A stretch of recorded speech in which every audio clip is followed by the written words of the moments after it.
না। চিৎকার দিয়ে ঘুম থেকে জেগে উঠলেন রিয়া চৌধুরী।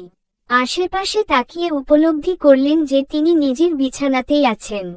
শরীর ঘেমে একাকার, হাত পা কাঁপছে, গলা শুকিয়ে কাঠ হয়ে গেছে। পাশেরটি টেবিল থেকে গ্লাস ভর্তি পানি নিয়ে ধকধক করে খেয়ে নিলেন, তাও মনটা শান্ত হচ্ছে না।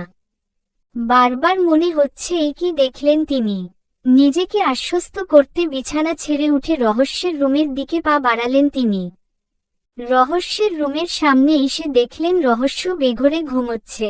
অতঃপর তার হৃদয় একটু হলেও শান্ত হলো এই ভেবে যে তিনি যা দেখেছেন তা স্বপ্ন ব্যতীত কিছু ছিল না। মিহি আর রহস্যের রোমাঞ্চটা স্বপ্ন ছিল। নিজের চিন্তিত মনকে নানা প্রক্রিয়ায় শান্ত করতে করতে রুমে এসে বিছানায় বসলেন রিয়া চৌধুরী। ঘুমাতে চাচ্ছেন কিন্তু ঘুম নামক বস্তুটি তাকে ধরা দিতে চাচ্ছে না। অদ্ভুত এক দোটানায় সারারাত বিছানায় বসে বসেই কাটিয়ে দিলেন মিসেস চৌধুরী। সকালে গোসল সেরে চুল আঁচড়াচ্ছে আধার। পরনে গেরুয়া রঙের কামিজ, যার উপর লাল সুতোর কাজ করা, লাল সালোয়ার আর সুতির মোটা লাল ওড়না।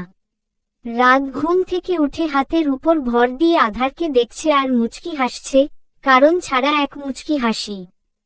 আপনাকে একটা প্রশ্ন করার ছিল, কাল জিজ্ঞাসা করার কথা মনে ছিল না। আচ্ছা, আপনি আপুকে কিস কেন করেছিলেন? রাত উঠে বসে ভেবেছিলাম সিয়াকে ভালোবাসি, তাই যাচাই করার জন্য কিস করেছিলাম, কিন্তু না, কোন ফিলিংস আসেনি।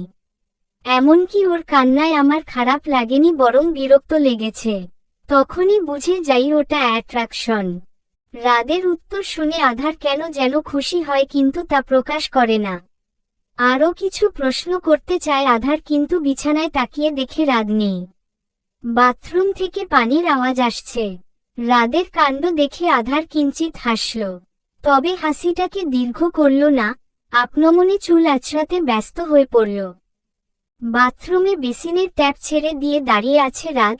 পানি পড়ছে সেদিকে বিন্দুমাত্র ধ্যান নেই তার। আপন কল্পনাতেই ব্যস্ত সে। নিজের উপর প্রচণ্ড রাগ হচ্ছে তার যে কেন সে আধারকে বিয়ে করল, যেখানে সে আধারকে ওর প্রাপ্য অধিকারী দিতে পারবে না। বাথরুমের দেয়ালে জোরেসোরে একটা ঘুষি মারে রাত। আধার রেডি হয়ে নিচে এসে দেখে তার শাশুড়ি মা সোফায় বসে পায়ের উপর পা তুলে পত্রিকা পড়ছেন। আধারকে দেখেই নাক মুখ সিটকালেন। আধার এসে যেইমাত্র সোফায় বসতে যাবে তিনি মুখ খুললেন। আধার, ডাইনিং থেকে এক গ্লাস পানি এনে দাও তো। আধার তাকে পাশ কাটিয়ে ডাইনিংয়ের দিকে যাচ্ছিল, এমন সময় তিনি পা এগিয়ে দিলেন। আচমকাই পায়ে কিছু লাগাই বেশ খানিকটা দূরে পড়ে যায় আধার। পড়ে যাওয়ার পর অনেক চেষ্টা করে উঠতে পারে না আধার। বুঝতে পারে পায়ে একটু বেশিই ব্যথা পেয়েছে। আরেকবার উঠার চেষ্টা করতে যাবে, এমন সময় হঠাৎ রাত এসে আধারকে কোলে তুলে নিয়ে বেডরুমের দিকে যায়। এটা দেখে সবাই মুখ টিপে হাসছে, কিন্তু রিয়া চৌধুরী রাগে পত্রিকাটা নিমেষেই কয়েক টুকরো করে ফেললেন। তার এই কাজ কেউ দেখল না আধার ব্যতীত। রাত রুমে এসে আধারকে কোল থেকে নামিয়ে ড্রয়ার থেকে পেইন কিলার স্প্রে বের করে আধারের পায়ে স্প্রে করে দিল। প্রথম কিছুটা জ্বললেও ব্যথাটা কমে গেল। আধার থ্যাংক ইউ বলতে যাচ্ছিল, তার আগেই রাত হনহন করে রুম থেকে বেরিয়ে গেল। এই কাজে আধার বেশ অবাক হল। পরমুহূর্তেই রাগে বিড়বিড় করতে লাগল, শয়তান বুড়ি, আমাকে ফেলে দেওয়া, তুই সিঁড়ি থেকে পড়ে পা ভাঙবি, দেখে নিস। হো, পাটা আস্তে করে তুলে আধশোয়া হয়ে রইল। রাস্তায় হাঁটছে রাত আর ভাবছে কেন সে আধারের মায় নিজেকে বিলীন করছে। হয়তো আধারও ওর ভালোবাসা নয়, অ্যাট্রাকশন। হয়তো দিন শেষে সে সেটা বুঝবে, তবে ততক্ষণে না অনেক দেরি হয়ে যায়।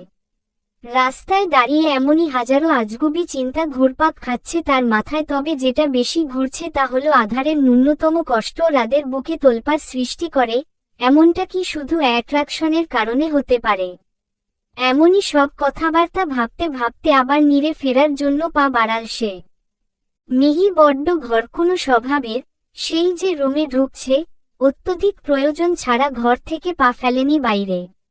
সকাল 9টায় একবার যে জাস্ট ব্রেকফাস্টটা করে এসেছে। সিঁড়ি দিয়ে ওঠার সময় অবশ্য আধারের রুমের দিকে মুচকি হেসে তাকিয়েছিল একবার। তারপর থেকে আর বের হয়নি।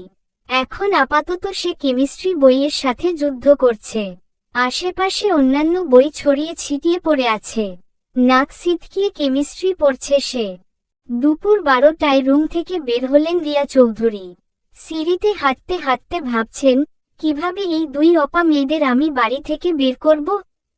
এই দুইটার একটাকেও আমার সহ্য হয় না। এরা এই বাড়িতে থাকলে আমার সংসারের অমঙ্গল হবে। মনটা বড্ড কু ডাকছে। ভাবতে ভাবতে সিঁড়িতে পা রাখতেই পিছলে একদম ফ্লোরে পড়ে যান, রীতিমতো চিৎকার করে কাতরাচ্ছেন।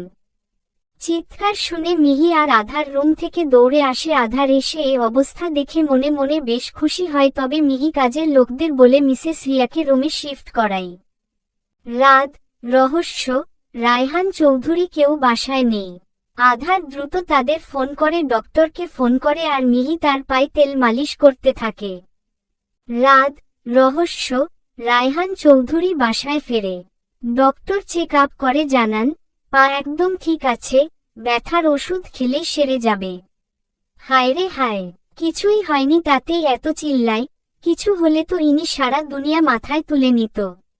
ভাবতে ভাবতে নিজের রুমে গেল, আর রাত নিচে নামার সময় খেয়াল করল সিঁড়িতে তেল পড়ে আছে।